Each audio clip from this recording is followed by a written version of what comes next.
Naisip mo na ba kung ano ang mangyayari kapag bigla ka na lang naglaho sa buhay ng isang tao? Hindi ako nagsasalita tungkol sa bahagyang paglayo. Ang ibig kong sabihin ay ang ganap na pagkawala. Walang text, walang tawag, walang kontak. Ano kaya talaga ang mararamdaman nila kapag wala ka na? Sa mundo ngayon, patuloy na iniisip ng mga tao na pwede nilang ipagsawalang bahala ang iba. Baliktarin natin ang sitwasyon. Maglaho ka at ipinapangako ko na guguho ang mundo nila. Maligayang pagdating sa pinakamahalagang video na mapapanood mo ngayon. Kung nakaranas ka na ng relasyon o sitwasyon kung saan nasobrahan sa pagiging komportable ang isang tao sa pagtrato sa iyo na parang isang opsyon lang, iparara sa iyo ang video na ito. Isang makapangyarihang konsepto ang tatalakayin natin ngayon. Kung ano talaga ang mararamdaman nila kapag bigla ka na lang naglaho sa buhay nila. Titingnan natin ang 10 matinding emosyonal na yugto na mararanasan nila kapag nawala ka. Hayaan mong sabihin ko sa iyo, sa pagtatapos ng video na ito, mauunawaan mo kung bakit minsan ang pinakamakapangyarihang bagay na magagawa mo ay ang lumayo at hindi na lumingon pa.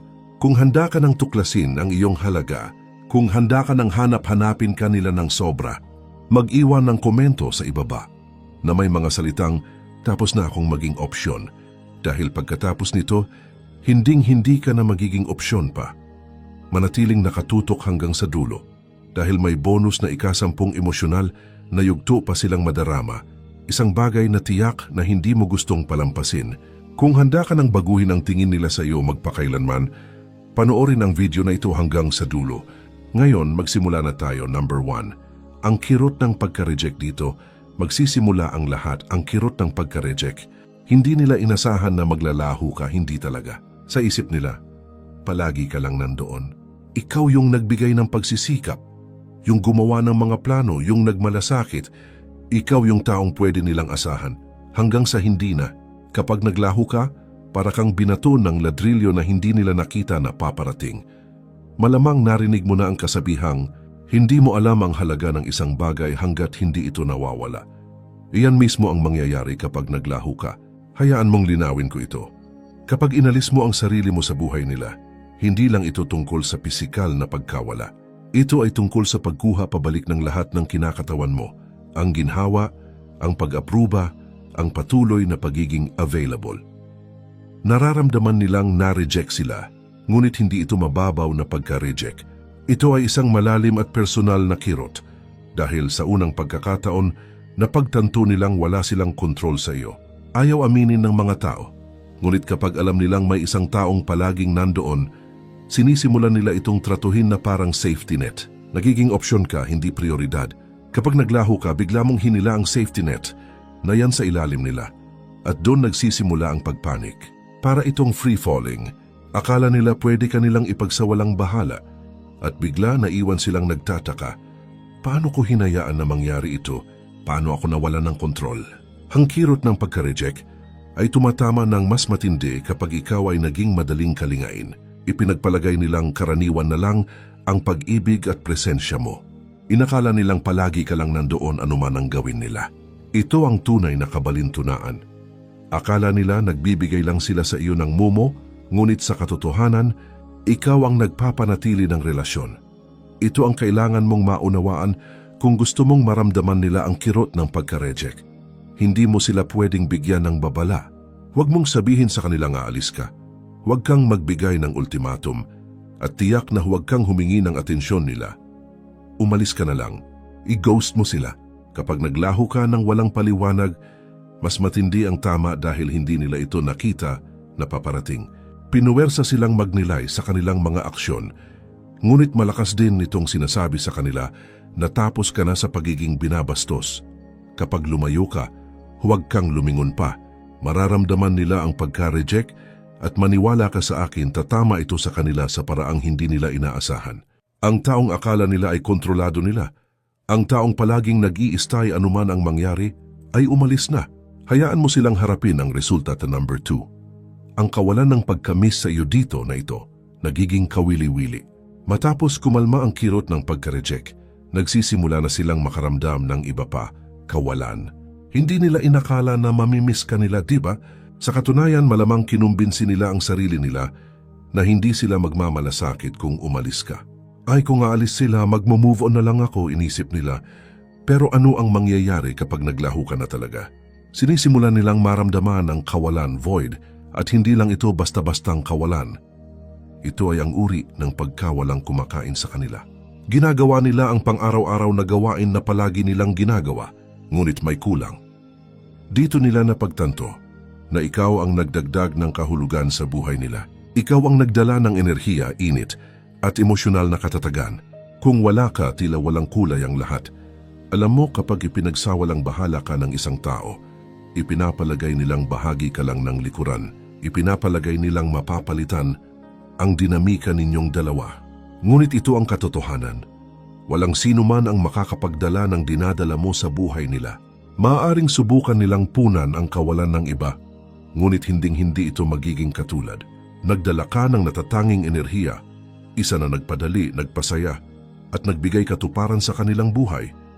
Lumalaki ang kawalan sa bawat araw na lumilipas. Siguro inakala nilang mapupuksa nila ang pag-iisip sa iyo sa pamamagitan ng bagong karelasyon o ng mga kaibigan nila. Siguro inakala nilang makakapag-focus sila sa trabaho o magpapakabusog sa mga hobby para malampasan ka.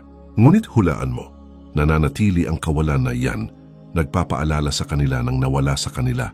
Ito ay isang patuloy na presensya na kumakain sa kanila dahil hindi nila inakala na mararamdaman nila ito para sa iyo. Ito ang kabalintunaan, hindi kanila pinahalagahan noong nasa kanila ka.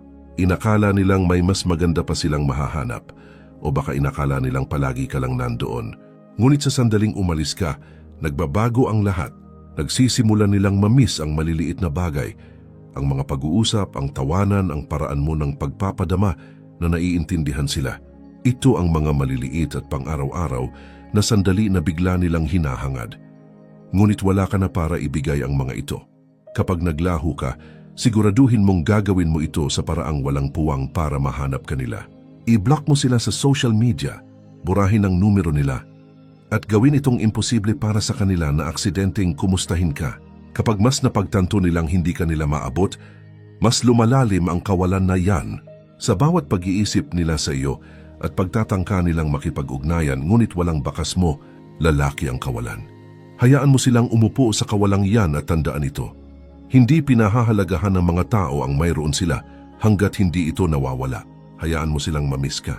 Hayaan mo silang maramdaman ang pagkawala. Kapag mas naramdaman nila ang kawalan na yan, mas magsisimula silang maunawaan ang dinala mo sa buhay nila. Number 3, matinding pag-uusisa, overwhelming curiosity.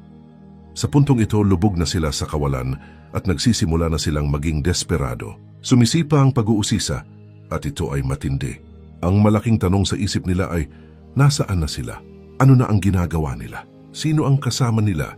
Nagiging obsession nila na malaman kung ano ang nangyayari sa buhay mo dahil wala na silang access sa iyo. Ikaw ay isang misteryo at wala nang mas nakakabagabag pa kaysa sa hindi mo alam kung ano ang nangyayari sa isang taong dating napakalapit. Sa panahon ng social media, mas matindi ang yugtong ito. Titingnan nila ang Instagram mo, Facebook, TikTok, bawat platform para lang masilip kung ano na ang pinagkakaabalahan mo. Ngunit ito ang nakakainis. Wala kang ibinibigay sa kanila.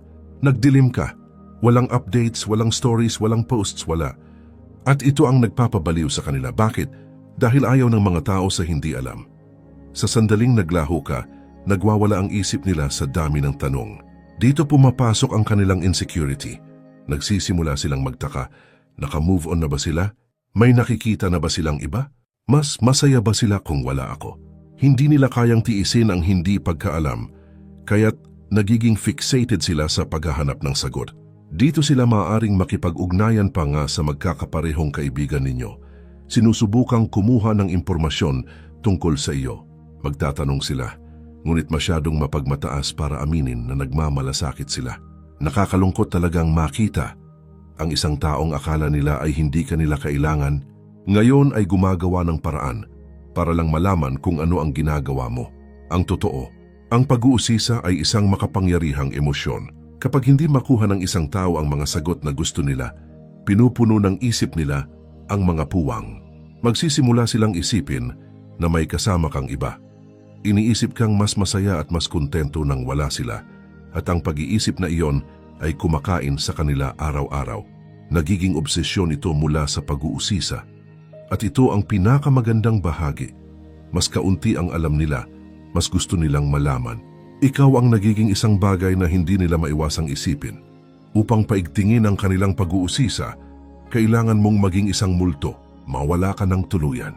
Huwag kang mag-post ng anumang pwedeng magbigay sa kanila ng pahiwatig tungkol sa buhay mo. Hayaan mo silang magtaka. Hayaan mo silang magbabad sa sarili nilang pag-iisip. Sinusubukang alamin kung ano ang nangyayari sa iyo. Sa tuwing kukunin nila ang kanilang telepono para kumustahin ka at walang makita, mas lalo silang mababaliw. Ikaw na ang may hawak ng kapangyarihan ngayon at ang pag-uusisa nila ang pinakamalaking asset mo. Huwag mo silang bigyan ng sagot. Bigyan mo sila ng katahimikan. Number 4. Malalim na pagninilay-nilay sa sarili, deep self-reflection. Ngayon, pumapasok na tayo sa mapanganib na teritoryo. Para sa kanila, iyon. Dito nagsisimula ang pagninilay-nilay sa sarili at hindi ito maganda. Matapos ang ilang araw o linggo ng pagtataka kung nasaan ka at ano ang ginagawa mo, sa wakas ay bumaling sila sa loob. Nagsisimula silang tanungin ang sarili ng mahihirap na tanong, masyado ba akong malayo? Masyado ba akong malamig? Pinalayo ko ba sila? Nagkamali ba ako dito? Nagsisimula ng pumasok ang pagsisisi at ito ay isang mapait na pildoras na kailangang lunukin. Ito ang realidad. Ayaw aminin ng mga tao kapag nagkakamali sila. Katangian ito ng tao. Ngunit kapag naglaho ka, pinuwersa mo silang harapin ang mga pagkakamaling iyon. Kung wala ka doon para panatagin sila o ayusin ang mga bagay-bagay, naiwan silang harapin ang sarili nilang pag-uugali at hindi iyon masayang karanasan. Nagsisimula nilang ulitin sa isip nila ang bawat interaksyon, tinatanong kung may nagawa ba silang iba. Naalala nila ang mga oras na hindi nila sinagot ang text mo, ang mga oras na binaliwala nila ang damdamin mo, ang mga oras na pinaramdam nila sa'yo na parang huling option ka lang. At matindi ang tama nito sa kanila dahil sa kaibuturan, alam nilang mayroon silang magandang relasyon, ngunit ipinagsawalang bahala nila ito. Ngayon natigil sila sa sarili nilang pag-iisip at ang mga pag-iisip na yon ay malupit. Ang yugtong ito ay lalong makapangyarihan dahil ito ay panloob, internal. Hindi ka na nila pwedeng sisihin. Wala ka na sa paligid para makipagtalo o gumawa ng mga dahilan para sa kanila. Ang tanging pwede nilang sisihin ay ang sarili nila at mahirap lunukin yon. Lumalalim ang pagninilay-nilay sa sarili habang tumatagal ang panahon at habang mas nagre-reflect sila, mas napagtatanto nilang sila ang dahilan kung bakit nagkamali ang mga bagay. Naiipon ang pagkakasala at nagsisimula silang maghangad na sana ay makabalik sila sa nakaraan at gumawa ng iba. Ngunit huli na para doon ngayon. Sa yugtong ito huwag kang makipag-ugnayan. Huwag mong subukang ipaliwanag kung bakit ka umalis o iparamdam sa kanila ang pagkakamali ng kanilang mga paraan. Hayaan mo silang alamin ito sa sarili nila. Ang pagninilay-nilay sa sarili ay pinakamakapangyarihan kapag ito ay nangyayari sa loob. Kapag mas marami silang oras na ginugol sa pagre-reflect, mas matatanto nilang sila ang dahilan kung bakit sumama ang mga bagay. Hayaan mo silang manatili sa pagkakasala na iyon. Ito ay isang mahalagang aral na kailangan nilang matutunan. Number 5. Ang matinding pagnanais na habulin ka, the urge to pursue you. Ngayong nakagugol na sila ng sapat na oras sa pagninilay-nilay sa sarili, may nagbabago sa loob nila. Mula sa pagtatanong sa sarili, gusto na nilang bumalik ka. Nagbaliktad na ang sitwasyon. Ikaw ang dating nagbigay ng lahat ng pagsisikap, nagmalasakit, naghabol. Ngunit ngayon turn na nila. Ang matinding pagnanais na habulin ka ay nagiging labis. Hindi ka nila maiwasang isipin. Hindi nila mapigilang gustong makipag-ugnayan at hindi sila mapigilang magtaka kung huli na ba para ayusin ang mga bagay-bagay. Nagsisimula silang magpadala ng mga text na, iniisip kita. Magla-like sila ng mga luma mong post sa Instagram o baka mag-iwan pa nga ng komento sa isang bagay para tingnan kung sasagot ka. Maaari silang magpadala ng late night message pagkatapos uminom. Umaasang buhayin ang nawala. Ito ang punto. Hinahabol ka na nila ngayon. Nagbago sila mula sa pag-iipagsawalang bahala sa iyo tungo sa desperadong pagnanais na bumalik ka. At dito mo hawak ang lahat ng kapangyarihan. Malakas ang pagnanais na habulin ka Ngunit hindi mo kailangang sumagot. Sa katunayan, hindi ka dapat sumagot. Hayaan mo silang maramdaman ang pagkadesperado. Hayaan mo silang magtaka kung nag-move on ka na ba kapag mas naghahabol sila. Mas napagtatanto nilang nawalan sila ng kontrol sa sitwasyon. Hindi na sila ang may hawak ng itaas na kamay at yan ang nagpapabaliw sa kanila. Kapag nagsimula na silang maghabol, huwag kang magpadala. Sa sandaling sumagot ka, babalik sa kanila ang kapangyarihan. Masyado kang nagtrabaho ng husto para mabawi ang iyong halaga. At hindi ito ang oras para ipamigay iyon. Hayaan mo silang habulin ka, ngunit huwag mong bigyan ng gantimpala ang kanilang mga pagsisikap. Ang katahimikan ang iyong pinakamalakas na kasangkapan dito. Hayaan mo silang maramdaman ang frustration ng pagnanais sa isang bagay na hindi na nila makukuha. Number 6. Ang labanan ng relief at regret. The battle between relief and regret.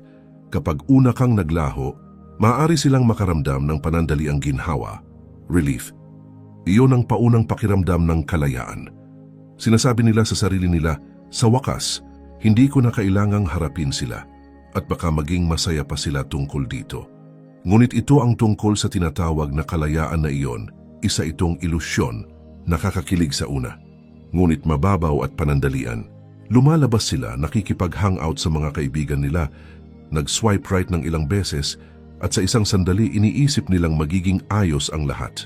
Ngunit sa sandaling sila ay nag-iisa, nakaupo sa kanilang tahimik na apartment o nag-i-scroll sa kanilang telepono, doon nagsisimulang pumasok ang pagsisisi, regret. Nagsisimula silang mapagtanto na ang kalayaan ng wala ka ay isa palang kawalan, na ang mga taong inakala nilang makakapalit sa iyo ay mga pampalipas oras lang. Ito ay parang pag-inom ng tubig alat kapag nauuhaw ka. Parang solusyon, ngunit mas lalo lang silang magiging dehydrated, mas desperado at mas nagsisisi. Higit pa rito, sa mundo ngayon ng kaswal na dating at hookups, madalas iniisip ng mga tao na ang pag-move on ay magiging madali lang tulad ng paghahanap ng bago. Ngunit hindi. Mabilis nilang natutunan na hindi mo mapapalitan ang isang taong nagbigay sa iyo ng emosyonal na katatagan at totoong koneksyon sa isang mabilisang solusyon o walang kabuluhang fling. At iyon ang realisasyon na tatama sa kanila ng husto. Hayaan mo silang maranasan ang kalayaan na ito. Huwag kang magmadaling bumalik kapag nagsimula na silang makaramdam ng pagsisisi. Hayaan mo silang manatili sa walang laman na espasyo na inakala nilang magiging napakaganda. Tandaan, ang relief na una nilang naramdaman ay pansamantala, ngunit ang pagkawala mo ay hahanting sa kanila sa paraang hindi nila inaasahan. Number 7. Ang pagnanais na maglaro, the desire to play the game. Kapag tumimo na ang pagsisisi, nagpapanik sila. Gusto na nilang kontrolin ang sitwasyon, ngunit hindi nila alam kung paano. Kaya ano ang ginagawa nila? Susubukan nilang maglaro. Nagsisimula silang sadyang magpanggap na malayo. Sinusubukang magpaselo sa iyo. Nagpo-post ng mga larawan kasama ng ibang tao. Pinapamukhang masaya sila nang wala ka. Baka mag-post sila ng kakaibang status tungkol sa pag-move on o isang selfie na pilit. Lahat ng ito ay isang malaking pagtatangka para ibalik ka. Para magtaka ka kung ano ang pinagkakaabalahan nila. Ngunit ito ang punto, hindi ka na naglalaro. Nalampasan mo na ang mga laro, lampas ka na sa parang bata na pag-uugaling yon at hindi mo na napapansin ang kanilang mga munting pagtatangka na mag-udyok ng reaksyon. Iniisip ng mga tao na ang manipulasyon sa pamamagitan ng paninibugho o pagpapakipot, playing hard to get, ay magpapahabol sa iyo. Ngunit ano ang mangyayari kapag tumigil ka na sa paghabol, kapag napagod ka na sa laro? Ibibigay nila ang lahat sa iyo. Mga patagong bira, mga passive-aggressive na komento, at mga pinagrabe-grabing post sa social media. Ngunit wala sa mga ito ang gumagana dahil hindi mo sila binibigyan ng atensyon na hinahangad nila. Hindi ka nakikisali sa kanilang mga taktikang parang bata. At iyon, kaibigan, ang nagpapabaliw sa kanila ng husto. Kapag hindi na sila makakuha ng reaksyon mula sa iyo, tuluyan silang nawawala ng kontrol. Naiwan silang nagpapagapang-gapang. Nangangapa sa isang bagay na hindi na nila kayang manipulahin. Huwag kang makisali. Baliwalay ng mga kakaibang post. Huwag kang mag-react sa mga larawan. Ang laro lang nila ay gagana kung ikaw ay maglalaro. Ang sandaling tumigil ka sa pagsagot ay ang sandali kung kailan napagtanto nilang nawala na ang kapangyarihan nila sa iyo. Number 8. Ang nakalulunod na bigat ng katahimikan, the crushing weight of silence. Ang katahimikan ay isa sa pinakamakapangyarihang kasangkapan na magagamit mo kapag naglaho ka. Ang pagkawala ng iyong mga salita, ng iyong mga text at ng iyong presensya ay mas malakas magsalita kaysa sa anumang pwede mong sabihin. Nagiiwan ito sa kanila ng sarili lang nilang mga iniisip at dito na ito nagiging mahirap para sa kanila dahil ang katahimikan ay napakabigat, hindi matitiis. Nagsisimula na silang questionin ang lahat. Nagsisimula silang alalahanin ang lahat ng pagkakataon na binaliwala nila ang mga tawag mo. Lahat ng pagkakataon na sobrang abala sila para sagutin ang mga text mo. At ngayon, gagawin na nila ang lahat para makarinig sila mula sa iyo.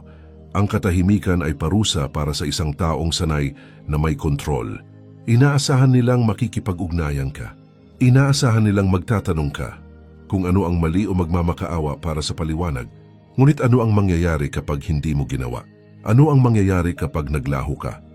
At kailangan nilang umupo doon sa katahimikan, nagtataka kung tuluyan na ba silang nawalan sa iyo. Hindi nila ito maintindihan. Ang bawat minuto ng walang salita mula sa iyo ay parang isang taon. At habang tumatagal, mas nagiging balisa sila. Nabubuhay tayo sa mundo ng patuloy na komunikasyon, texts, tawag, notifications at agarang kasiyahan. Ang lahat ay umaasa ng agarang sagot. Kapag hindi mo iyon ibinigay sa kanila, unti-unti silang bumabagsak, spiral. Sanay sila sa ingay ng isang relasyon, ang sagutan kahit ang mga argumento. Ngunit ang katahimikan ay nakabibingi. Hayaan mo ang iyong katahimikan na maging kapangyarihan mo. Huwag mo itong sirain. Huwag mong ipaliwanag ang sarili mo. Hayaan mo silang maramdaman ang bigat ng sarili nilang mga aksyon sa pamamagitan ng pagkawala ng iyong mga salita. Malapit na nilang mapagtanto na ang pagkawala ng access sa iyo ay mas masahol pa kaysa sa anumang argumento na nangyari sa inyo. Number 9. Ang takot na magpapagapang sa kanila pabalik. The fear that brings them crawling back. Ngayon, ito na ang bahagi kung saan guguho ang lahat. Takot. Ito ang bahaging hindi nila inakala na mangyayari, ang bahagi kung saan natatakot sila na mawala ka. Sa loob ng mahabang panahon, komportable sila. Inakala nilang palagi ka lang nandoon. Ipinagsawalang bahala nila ang presensya mo. Iniisip na ikaw ang mananatili, anuman ang mangyari. Ngunit wala ka na ngayon at sobra silang natatakot. Ang takot ay tumatama sa kanila ng mas matindi kaysa sa anupaman. Nagsisimula silang mag-isip, paano kung tuluyan ko na silang nawala? Paano kung naka-move on na sila sa iba? Ang ideya na may kasama kang iba ay kumakain sa isip nila. I-imaginein ka nilang tumatawa kasama ng iba, gumagawa ng mga alaala kasama ng iba, at ang pag-iisip nito ay nagpapasama sa tiyan nila. Hindi na sila nag-aalala tungkol sa kanilang pride, ego o pagpapakakul. Ngayon ang tanging naiisip nila ay ang ibalik ka. Ang takot na ito ang nagtutulak sa kanila na gumawa ng mga bagay na isinumpa nilang hinding-hindi nila gagawin. Makikipag-ugnayan sila, hihingi ng tawad, magmamakaawa. Baka magpadala sila ng mahabang mensahe na nagpapaliwanag kung paano hindi kanila pinahalagahan noon, ngunit napagtanto na ngayon kung gaano ka kahalaga. Baka magpakita sila sa pinto mo ng hindi inaasahan, umaasa ng pangalawang pagkakataon.